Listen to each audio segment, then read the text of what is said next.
Marx was a passionate advocate for the poor from very early. He also received a PhD in philosophy, and he tried to combine philosophy and politics in his early work in a very unusual way. He attempted to resolve fundamental problems in German idealism from a standpoint that would justify a revolution on behalf of the poor and the working class. Now, in this lecture, I'm going to try and explain this early philosophical argument of Marx's. And to do so, I'll need to go back into the history of philosophy, talk about some of the background to Marx's argument, and I'll also go forward to a later attempt to figure out how to make sense of his conclusions in 1844 in the Economic and Philosophic Manuscripts in terms of concepts that were developed later in German philosophy. Okay, so to begin with, let's talk about Marx's essay on the first part of his essay on the Jewish question. This essay poses the fundamental problem that he thinks he needs to solve in order to justify a revolution. And that problem is what if we, in Hegelian terms, we would call the antinomy of reason and need. This antinomy emerges in Rousseau's political philosophy, and essentially in the social contract, which Marx analyzes and criticizes in his essay on the Jewish question. So what's going on with Rousseau? Well, Rousseau contrasts the man, the human being in everyday life, with the citizen, the member of the state. There's a difference in principle between the two. Why? Because the man is simply acting on the basis of animal need and stands in contradiction and competition with other human beings. There's no unifying principle, whereas the citizen belongs to the state, where a rational principle that is universal, that applies to all, can be elaborated concerning the welfare of the community and its duties. So you have then two principles that are different, that combined form the full human being, the natural and the moral. And Rousseau summarizes this at the political level by making a distinction between what he calls the will of all, the simple sum of the animal needs, and the general will, which is the universal rational principle that can be worked out in legislation that all can obey simply on the basis of their own rationality. So competition and cooperation here stand opposed as need and reason, man and citizen. And this creates a society which is inherently contradictory. And Marx sees in this the source of the miseries and sufferings of the poor and the working class, and so it must be overcome. And that means overcoming capitalism, overcoming private property, which is the principle at the basis of the competitive structure of civil society. We can put Marx's argument in more Hegelian terms. He says that the realm of need is left in its natural state, it's unmediated, whereas the state is a realm of mediation in which things are not simply taken as they are given by nature, but worked over, processed, but rationally in order to come up with a universal principle of some sort.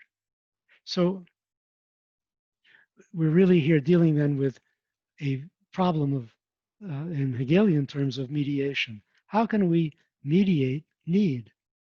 And so here's the idea where the idea of communism comes in. Need will be mediated by being related through the inherently cooperative process of production instead of being left separated by private property. that inherently cooperative nature of production is going to be recognized as the principle of civil society. Um, and so need will be universalized in a sense. Everyone will serve everyone else's needs and thereby overcome the simple natural conflict of animal impulses. Still, it's not really very clear how this is going to work in the earliest texts that Marx writes. But in the economic and philosophic manuscripts, he works it out in much greater detail and explains uh,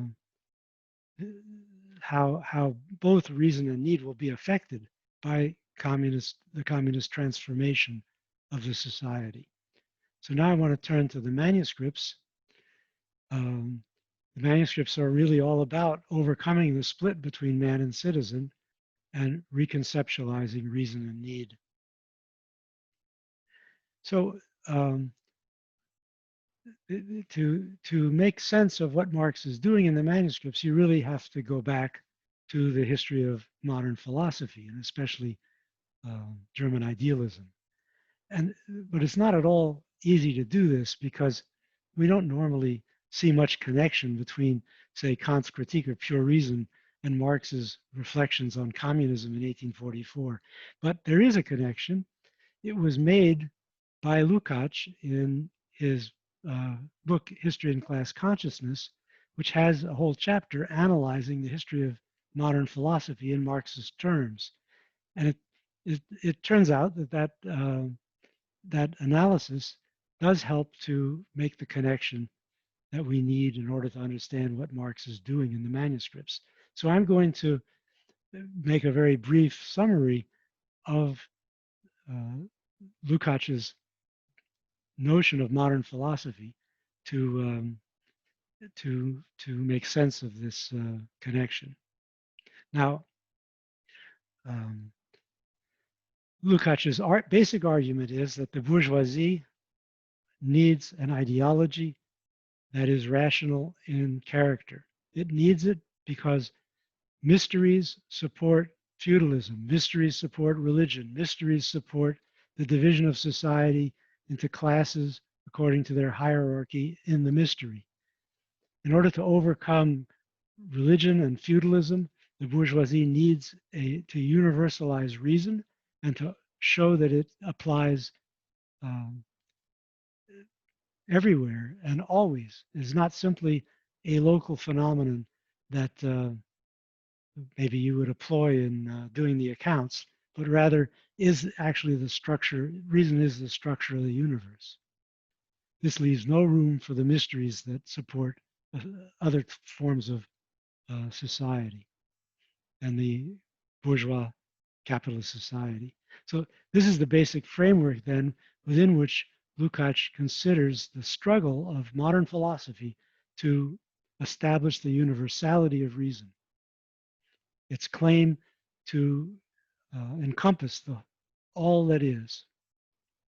Well, this process, this development starts with Descartes, with the cogito. I think, therefore I am. Descartes believed that science could establish rational laws that would enable man, as he put it, to become the master and possessor of nature. The cogito is pure thought, and the rational laws will have to be derived from pure thought. Descartes dismissed the senses, he dismissed the human body, he dismissed all past learning. Everything had to come out of the cogito, out of pure reason. And he had a whole system built on this basis. The body he viewed as simply a kind of machine that had to be connected in a mysterious way to the cogito, to pure thought, the soul, which he never really quite worked out a convincing explanation. But you can see here, writ large, the division between reason and need that later takes on a political form in Rousseau. Well, this attempt by Descartes was not entirely successful. British empiricism gradually whittled away at it and Hume finally killed it off. Hume argued that those rational principles that Descartes professed to find in pure reason were actually just definitions, analytic propositions. They didn't apply to reality.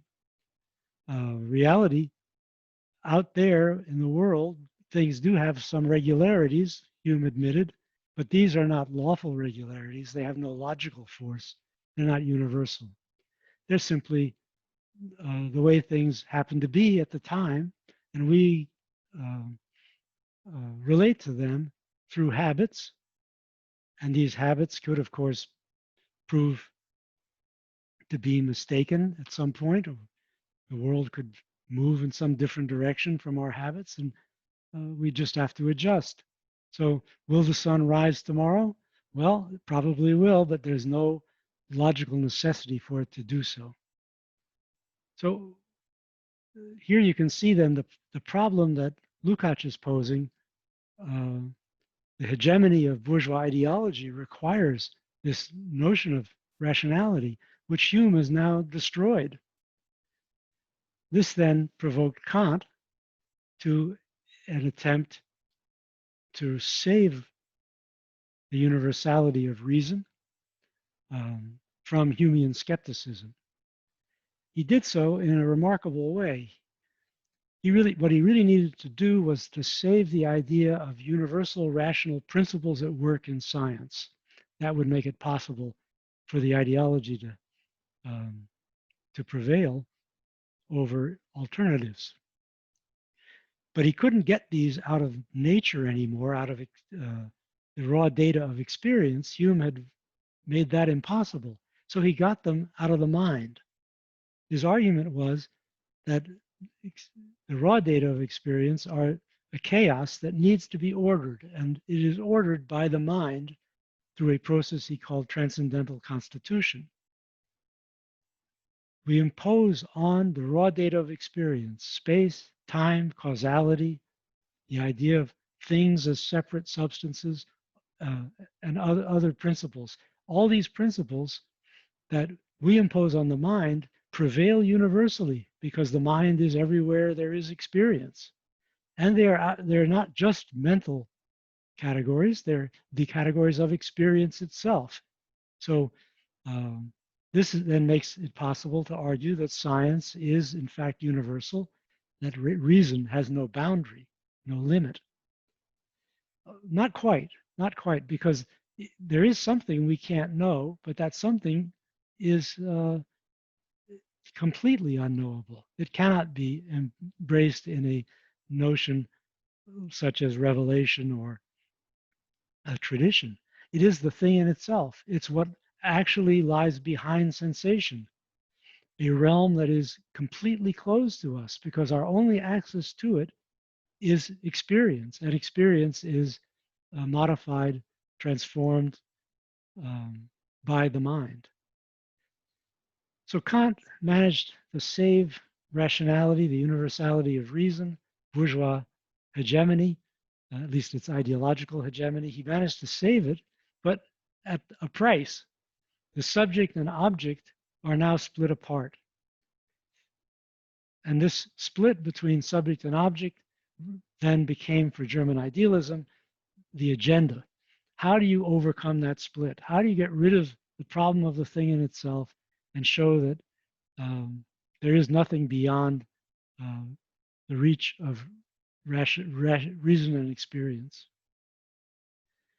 Well, I won't go any further with this history, but it sets the stage for what Marx attempts in the manuscripts.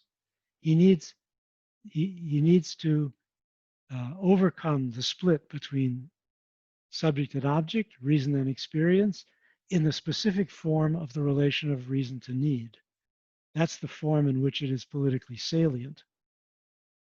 So he does so by inventing a new kind of philosophy, which I call, following Gramsci, the philosophy of praxis. And this is a type of philosophy that is later developed by Lukács and Gramsci, and to some extent you can find traces of it in the Frankfurt School.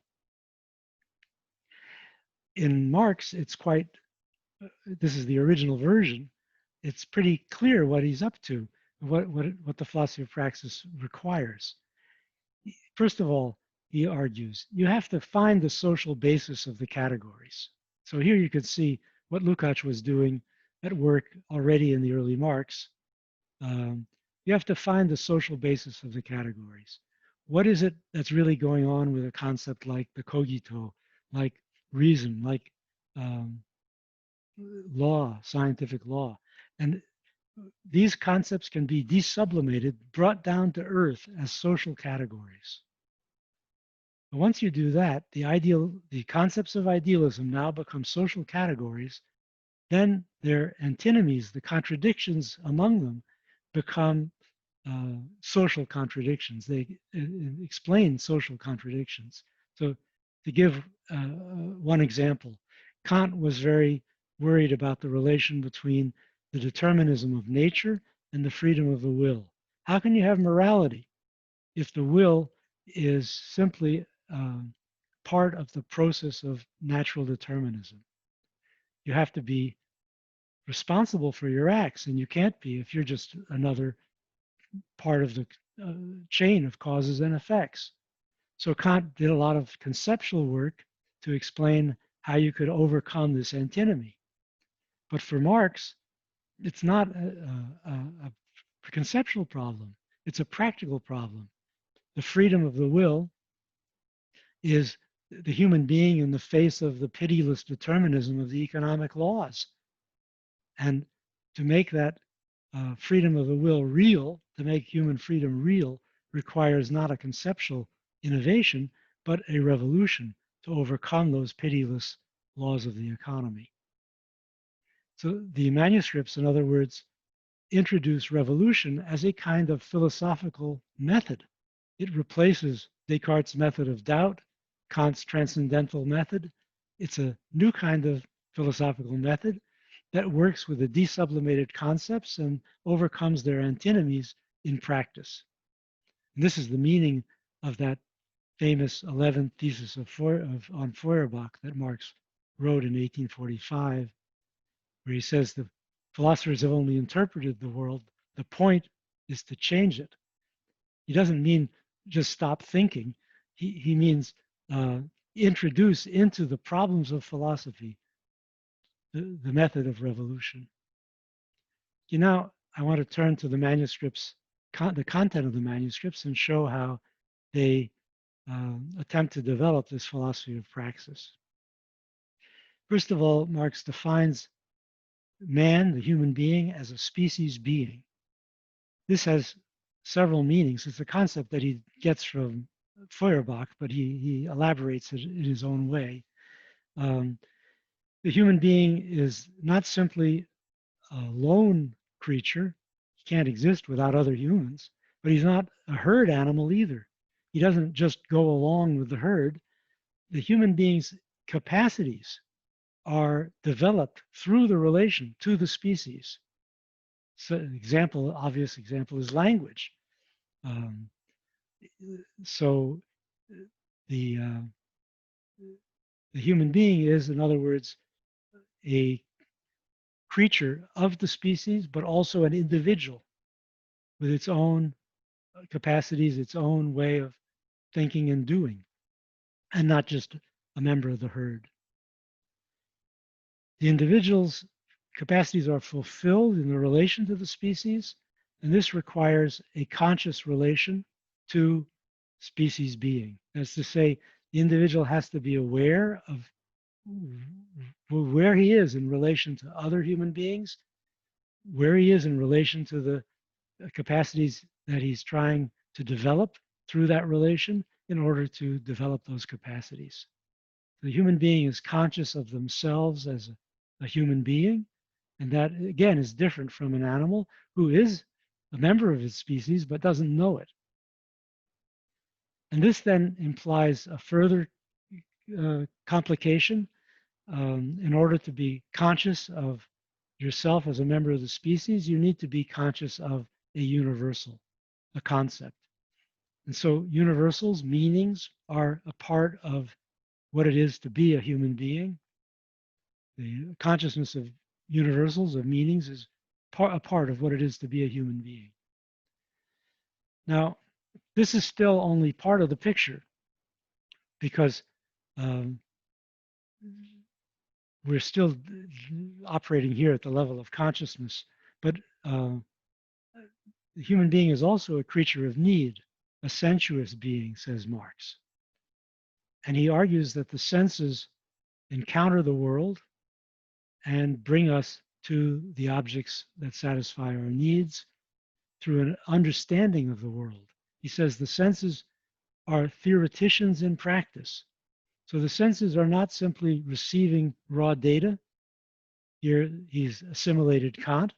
The senses are processing that data, giving it a form, the form in which it can serve as the object of human need. And we'll see also the object of labor. Labor, it turns out, is the key to the whole thing for Marx. Labor is the true unity of subject and object. Once you've desublimated the terms subject and object and brought them down to earth, the human being is necessarily engaged with nature as a laboring creature.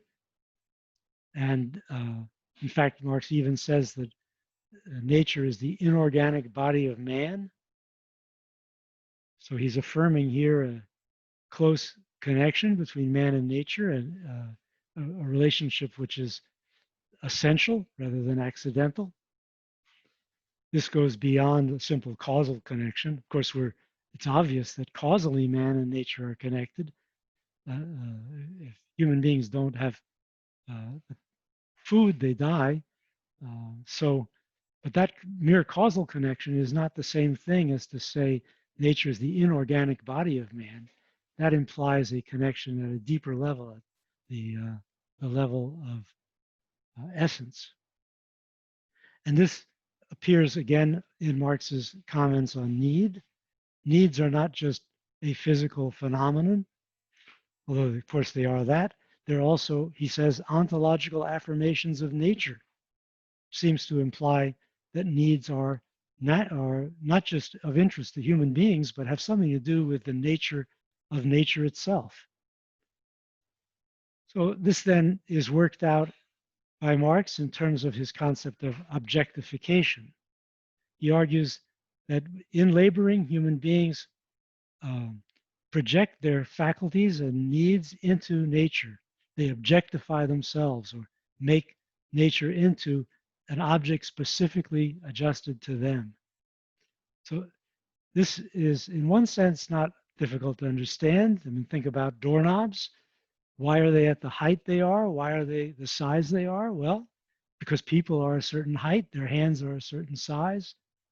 We can see in the doorknob, we can deduce from the doorknob a large part of the human being that's going to go through the door. So in that sense, you could say that human faculties are objectified in the door and its doorknob. So this is interesting, but it's not the full story that Marx wants to tell. It's not enough that we see the built world as a reflection of our faculties. He wants to argue that nature itself required this building in order to fulfill itself. Nature becomes truly real, he says, through being incorporated into the social world by human labor. So man constitutes nature in objectifying himself through labor. Nature is incomplete without the human touch. And Marx argues then that through this transformation of nature, man will turn nature into a humanized object. He says at one point, man himself becomes the object. Now, subject and object are truly united. External nature, indifferent to man, would be a kind of equivalent of Kant's thing in itself, but Marx banishes it. He says, if you want to ask the question of what would nature be without man, you have talked yourself out of existence. Now that you have postulated such a nature, where are you to ask the question? It's a kind of Zen koan embedded in the manuscripts. So the only nature that exists is the humanized one, and um, it is essentially bound up with human beings who have constituted it. This is subject-object unity brought down to earth. But there's a worm in the apple. It's not so simple. Why? Because capitalism has degraded objectification. It has alienated human beings. And you think of alienation here as a type of objectification. It's a type which is peculiarly contradictory. In alienated objectification of capitalism, the individuals compete rather than cooperate. They deny their species being as members of a species which has to work together, which is conjoined by the very nature of the capacities that qualify it. And this shows up in this degradation of the labor process. Instead of the worker creating a nature that objectifies his faculties and provides him with a space for self-fulfillment, the creation of the worker dominates him. The objectified nature takes the form of capital and dominates the workers. They can no longer express themselves through their labor. Instead, they are simply have a purely instrumental relationship to it. The individual works to live instead of living to work and to exercise his capacities. Furthermore, the senses of the human being are alienated under capitalism. Marx says, we have become so stupid that we only think we know an object when we own it. Ownership becomes the essential sensual relation to reality, and all other relations are viewed as insignificant. And this impoverishes the senses. And this then explains the origin of the split between need and reason. Need has been split off from the means of satisfaction.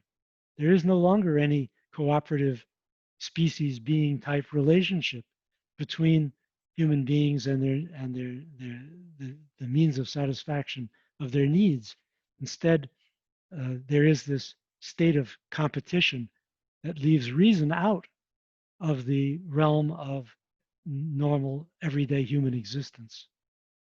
Marx calls this reason's unreasonable form, and he says reason has existed in this unreasonable form for a long time. It's time now to give it its reasonable form, and that would be a revolution that would restore the cooperative relation of human beings, not only in the realm of pure thought, but also in the practical realm of the satisfaction of needs through labor. Okay, so that's a sketch of the theory, and you can see how he intends to solve the problems of modern philosophy. He still, of course, shares what Lukács asserts is the fundamental principle, the idea that reason is universal, unbounded. There's no space for the mysteries of feudalism and religion that would support a class society anymore. Now, everyone's equal in principle through their reason, and society is in principle a place of human. It's a human creation rather than a divine dispensation. Well, that idea persists in Marx's work, but he sees it as incomplete in the bourgeois version. The revolution will complete it. Okay, but there are some problems here. There are obviously some problems. The scheme that Marx has developed in 1844 seems teleological. If nature is the inorganic body of man, in Marx's full sense of the term, if needs are essential, not just to human beings, but also to nature itself, then we're in an odd space. It's a little like Michelangelo's answer to the question of how he had created the statue of David. And he answered, I just cut away everything that wasn't David. It's as though the statue was waiting for him. And in Marx's scheme of things, it is as though nature is waiting for us. Nature needs us. It's unfulfilled without our contribution through labor. This notion of world constitution appears idealistic. So Marx seems to be falling back into idealism, and yet he can't, because he's denied the cogito. He's denied the realm of pure thought. Thought is simply a function of the being of need that engages with the world through labor. It's no longer capable of constituting reality from outside the realm of nature. And Marx does insist constantly in the manuscripts that nature is real, that human beings are engaged with real objects because human beings are themselves objects in the world. So he's insisting on the one hand on the materiality of human beings and nature, and on the other hand, he's combining them in an identity of subject and object that seems to deny their objectivity. Well, he solved, in other words, he solved the antinomy of need and reason by creating another antinomy, the antinomy of man and nature. How can we make it work? How can we solve his problem? This is not easy. However, Marcuse did attempt to solve the problem in 1932 when the manuscripts were finally published by the Russians, who found them among Marx's discarded papers. And I'm going to now conclude by discussing Marcuse's solution, because it's inherently interesting and it reveals something important about the manuscripts themselves. So you have to know who Marcuse was. He was a philosopher who belonged to the Frankfurt School, which was a group of academic Marxists who in the 1930s and 40s created a whole new type of Marxism. Marcuse himself was educated by Husserl and Heidegger in the phenomenological tradition, and this shows up in his work in various ways, but especially in the early work when he was still studying with these great thinkers. And they, along with the Neo-Kantians at the end of the 19th century, the phenomenologists, the Neo-Kantians, they introduced some concepts that were unavailable to Marx, but which Marcuse deploys in order to solve the antinomy in Marx's manuscripts. The basic idea is the separation between, on the one hand, meaning, and on the other hand, factual existence. The sciences, by the end of the 19th century, have completely taken over the realm of facts. If you want to know what things are and how they work, you go to the sciences. Don't ask a philosopher. But this leaves a question mark. What are the meanings that these things possess? What kind of a being are those meanings? Because, of course, things are not just there, they're there under categories, under concepts. The chair is not just a chair, it's a chair, it's an instance of the genus chair.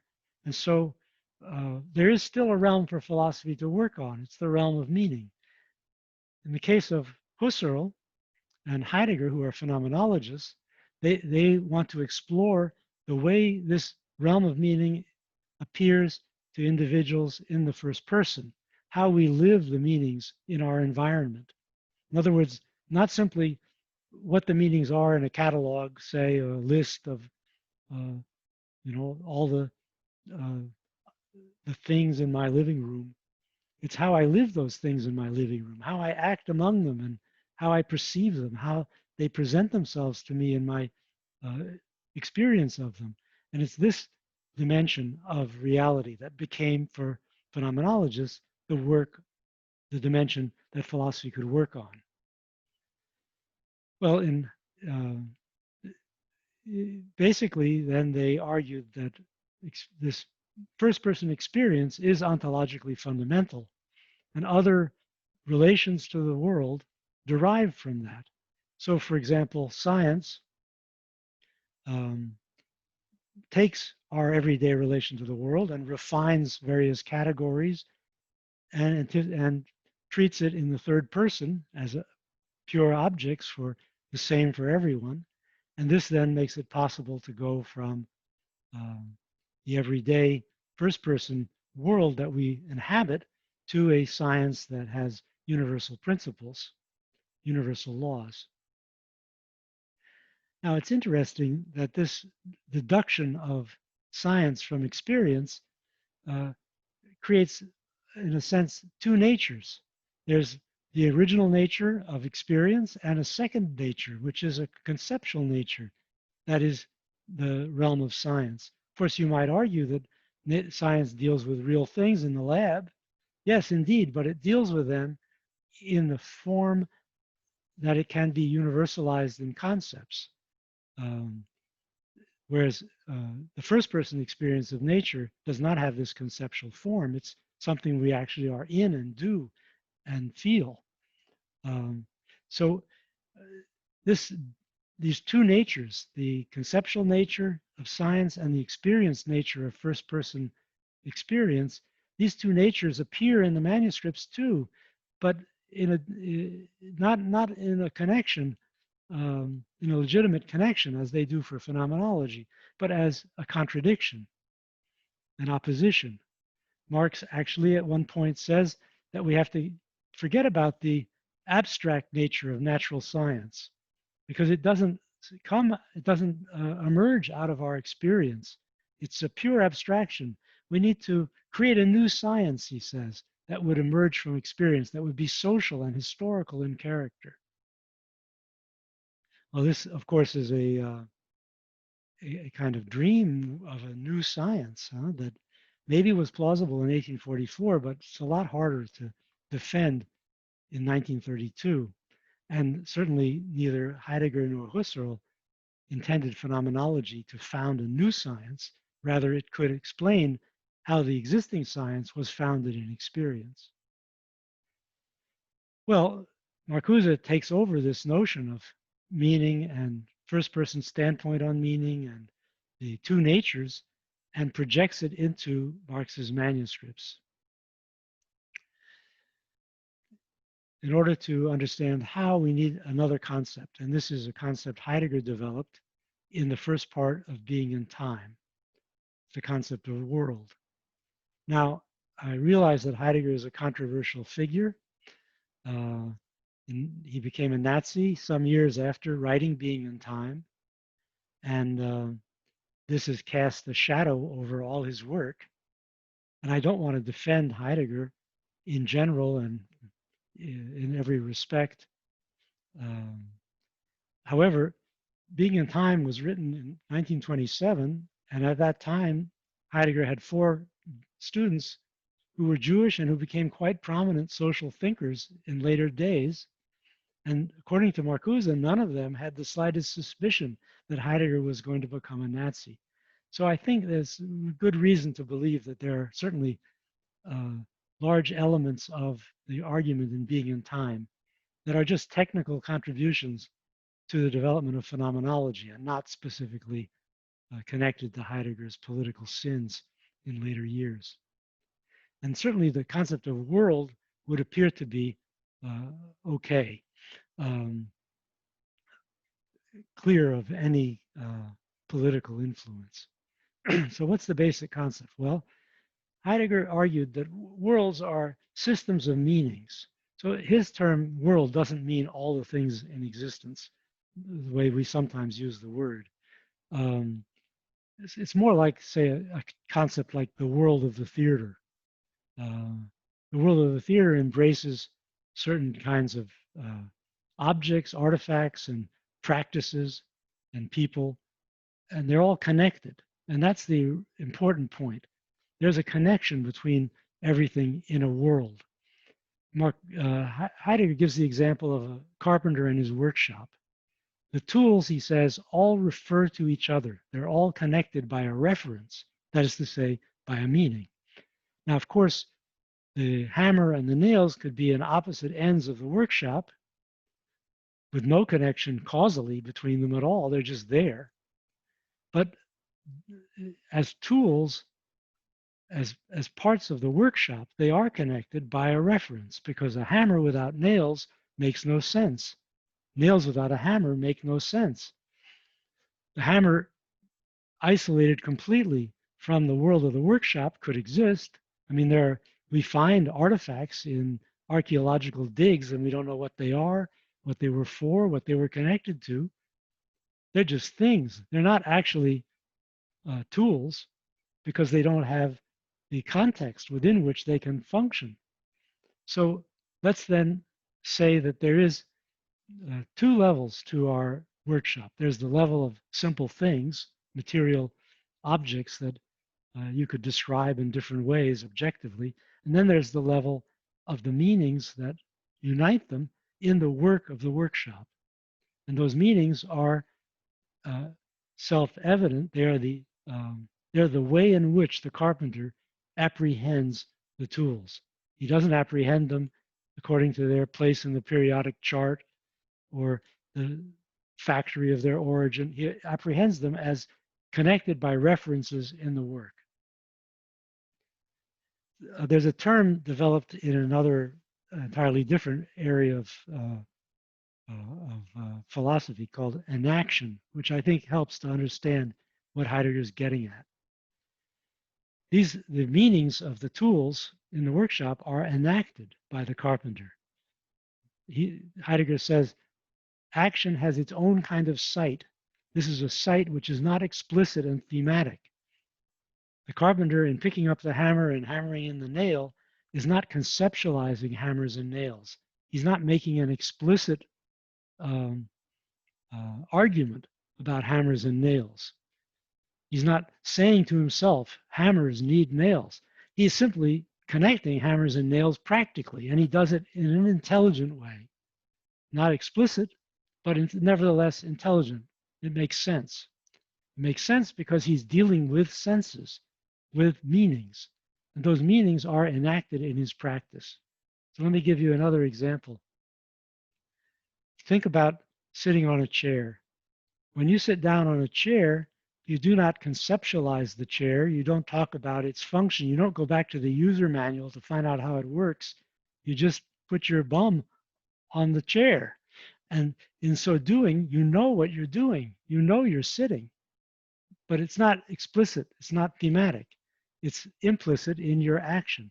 So your action is, in a sense, already meaningful. In fact, other people who see you sit in the chair attribute the action of sitting to what you're doing, which is, of course, different from, say, falling. You could fall into the chair too, but it wouldn't look the same. It wouldn't be the same. So sitting in a chair is also different from simply stacking something on a chair. If you put some books on a chair, they can't fall to the floor under the force of gravity because they're obstructed by the chair. But that's not the same as sitting. When you sit on a chair, you're not just obstructed in your fall to the earth. You're engaged in a gesture that has a meaning.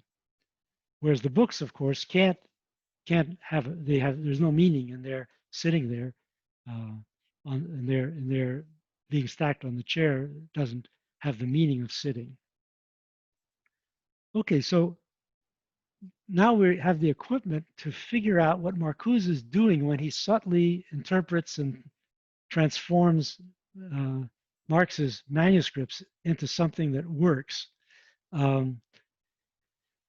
Suppose that we consider the sensuous of man in Marx's terms as a relation to meaning.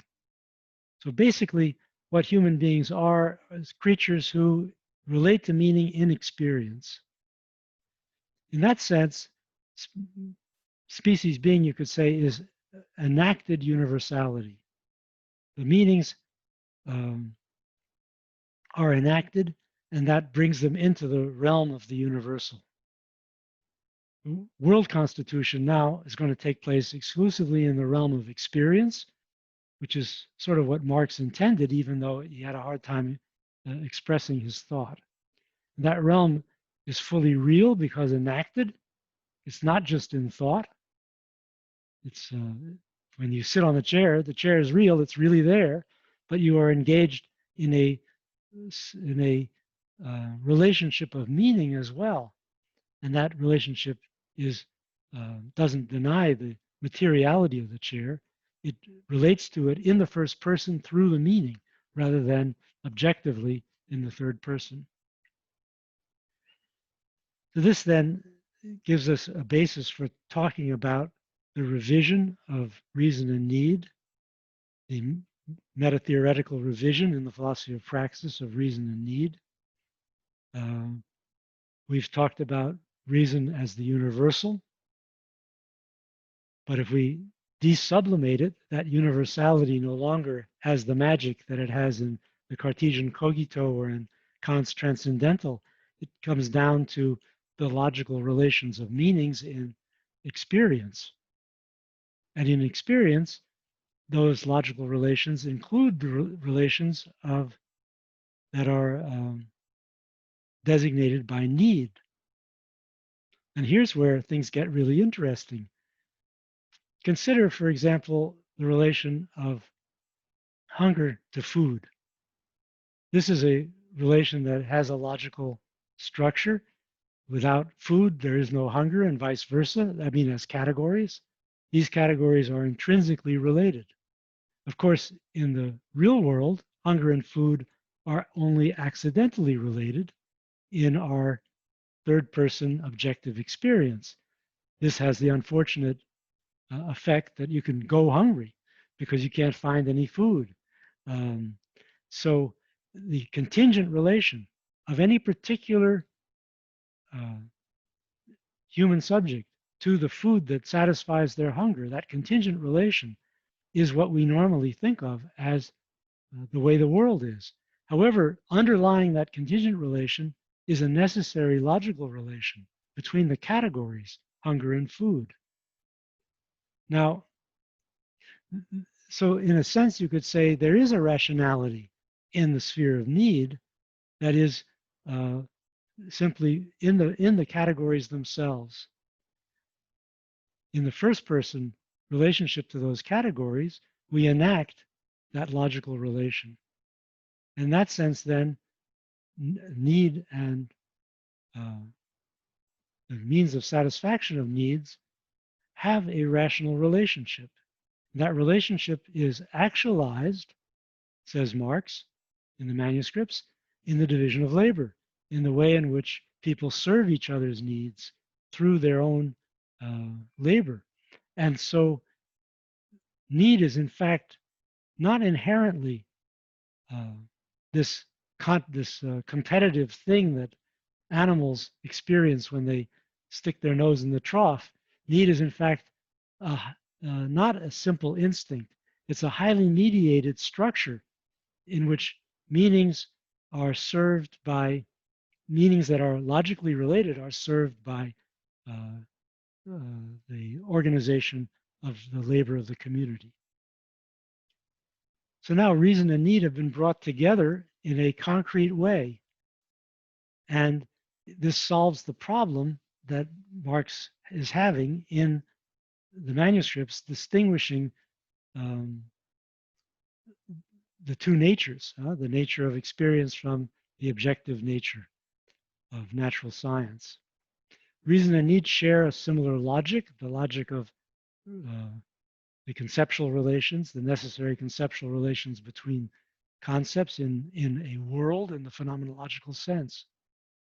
But that means that whatever separates reason and need and renders them contingent in their relations is irrational. This is the irrational form of reason and needs to be overcome in revolution. Revolution, therefore, is going to finally unite subject and object and overcome the antinomy. And in this way, Marcuse's interpretation enables Marx to finesse the antinomy of reason and nature, which is so troubling in the manuscripts themselves. So I'll end there. And in the next class, we'll go on to talk more about Lukács.